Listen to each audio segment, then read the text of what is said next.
Hello मेरे YouTube family. और कैसे हो आप लोग? जैसा कि कल 1 फरवरी 2025 यूनियन बजट हमारे सीतारमन जी ने अनाउंस किया है, जो मिडिल क्लास फैमिली के लिए काफ़ी बड़ा अनाउंसमेंट रहा, जिसमें उन्होंने 12 लाख तक की इनकम पे नो टैक्स का अनाउंसमेंट किया है। तो चलिए, आज मैं इसी को एग्जाम्पल के साथ आपके साथ डिस्कस करता हूँ, क्योंकि काफ़ी स्टूडेंट्स को डाउट है कि 12 लाख रुपए अर्न कर रहे इस ईयर, और पिछले साल अगर 12 लाख अर्न कर रहे थे तो कितने का टैक्स सेव हो रहा है। अगर 12 लाख से 1 रुपया भी ज़्यादा अर्न करते हैं तो कितने का टैक्स लाइबिलिटी अराइज होगा। कब हमें रिबेट मिलता है, कब हमें रिबेट नहीं मिलता है, क्यों सभी 12 लाख पे नो टैक्स बोल रहे हैं पर सैलरी इनकम में 12,75,000 तक पे नो टैक्स बोल रहे हैं।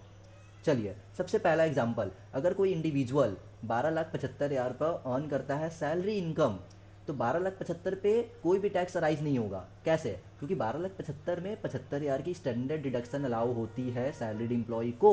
तो यहाँ पे माइनस करने के बाद 12 लाख रुपया उनका टोटल टैक्सेबल इनकम आ जाएगा, क्योंकि अगर यहाँ पे मान के चलो कि कोई अदर सोर्स ऑफ इनकम नहीं है इनका, तो 12 लाख पे हमारा स्लैब रेट क्या दिया हुआ है, जो स्लैब रेट अनाउंस हुआ है, 0 से 4 लाख पे 0%, तो यहाँ पे 0 रुपीज़।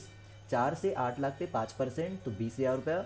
8 से 12 लाख पे 10%, तो 40,000 रुपया। तो इनका टोटल 12 लाख रुपया था। तो 12 लाख में इनका टैक्स लाइबिलिटी 60,000 का राइज होता है। पर क्या इनको 60,000 पे करना होगा? नहीं, क्योंकि रिबेट 87A का 60,000 रुपया मिल जाएगा। तो 12 लाख पे कोई भी टैक्स लाइबिलिटी अराइज नहीं होगी। क्लियर?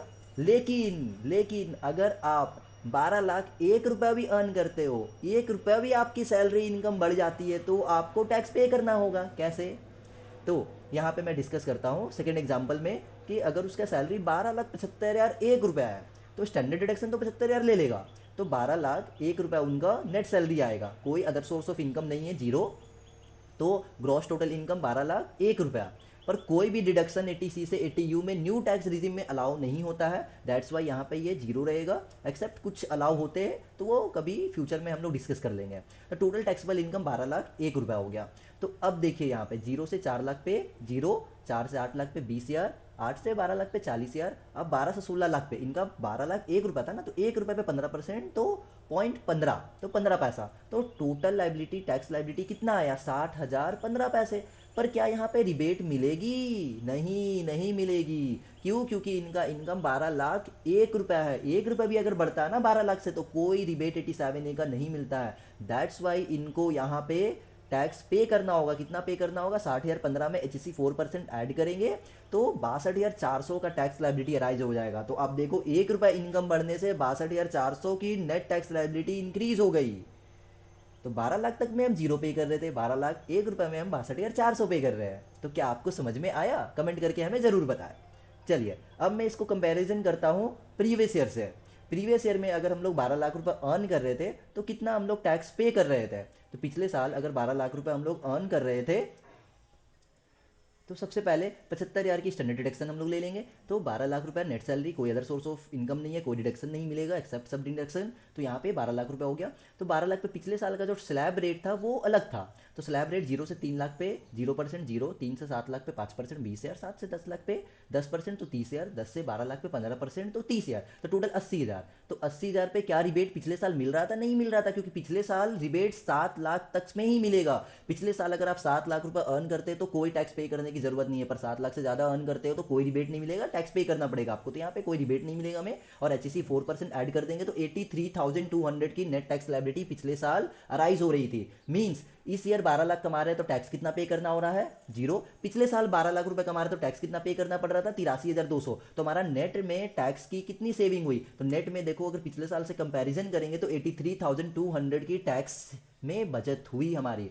पर अगर वही 12 लाख 1 रुपया इस ईयर भी अर्न करते हैं ना, तो 62,400 पे करेंगे। पिछले साल अगर 12 लाख 1 रुपया भी अर्न कर रहे थे तो लमसम 83,200 पे कर रहे थे। तो इसमें आप देखो कितने की टैक्स सेव हो रही है। फिर भी देखोगे तो अब 20,800 की टैक्स सेव होगी। जैसे 83,200 माइनस 62,400, तो देखो 20,800 के फिर भी टैक्स हमें कम पे करने पड़ रही है। लेकिन अगर अगर अगर अगर हम 7 लाख रुपए अर्न कर रहे थे पिछले साल, नेक्स्ट एग्जाम्पल, 7 लाख रुपीज़ हम लोग का टोटल इनकम था, तो ग्रॉस सैलरी 7,75,000, जिसमें से 75,000 स्टैंडर्ड डिडक्शन हमने क्लेम कर लिया, तो टोटल टैक्सेबल इनकम हमारा 7 लाख रुपया। तो 7 लाख पे क्या टैक्स पे करना पड़ रहा होगा पिछले साल? नहीं। आप देखो, 0 से 3 लाख पे 0%, तो 3 से 7 लाख पे 5%, तो 20 ईयर, तो 20 ईयर की टैक्स लाइबिलिटी आ रही थी, बट 87A का रिबेट मिल जा रहा था। दैट्स वाई पिछले साल 7 लाख पे कोई टैक्स लाइबिलिटी अराइज नहीं हो रही थी।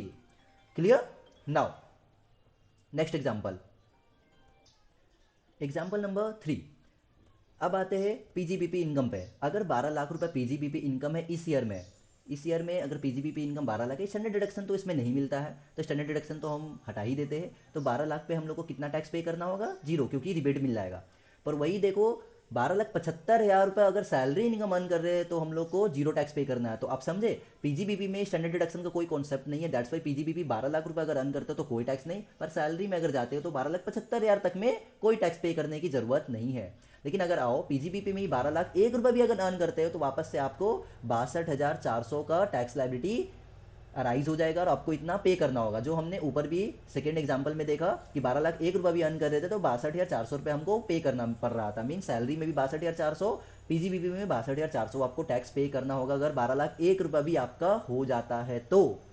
ठीक है, अब इसी के साथ मैं नेक्स्ट एग्जाम्पल के साथ डिस्कस करना चाहता हूं। अगर पिछले साल यही 12 लाख 1 रुपए कमा रहे थे तो कितना पे करना पड़ रहा था? इस ईयर में 12 लाख 1 पे 62,400 पे करना पड़ रहा था, तो पिछले साल 12 लाख रुपए 12 लाख रुपए 12 लाख 1 रुपए पे कितना पे करना पड़ रहा था? तो पिछले साल वापस से 12 लाख 1 देखो टोटल इनका टैक्सेबल इनकम आ गया, तो इस पर हमने टैक्स निकाला हमने, तो यहाँ पे इनको 80,000, तो कोई रिबेट तो नहीं मिलेगा क्योंकि पिछले साल 7 लाख तक में ही रिबेट मिलता था।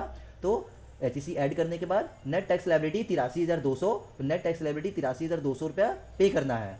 तो 83,200 पिछले साल, और इस ईयर में कितना पे करना है? 62,400। तो देखो आप टैक्स कितने की सेव हुई, तो वापस से वही 20,800 की टैक्स सेव हो रही है यहाँ पे।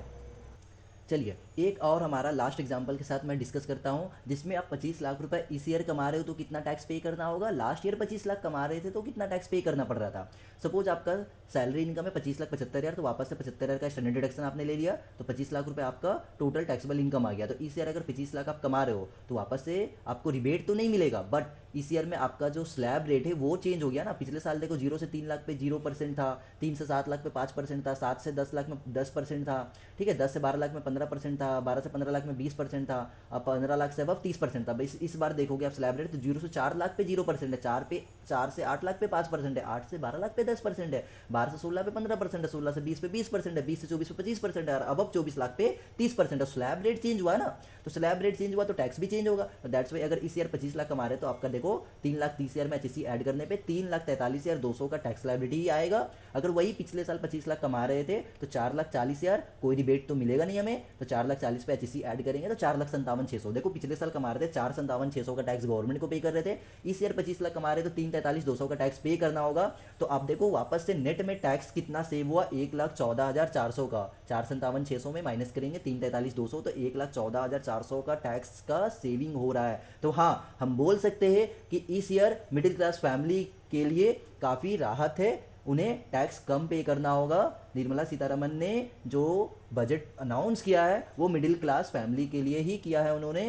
सो धन्यवाद, इसी के साथ जुड़े रहे सीए बडीज इंस्टीट्यूट के साथ।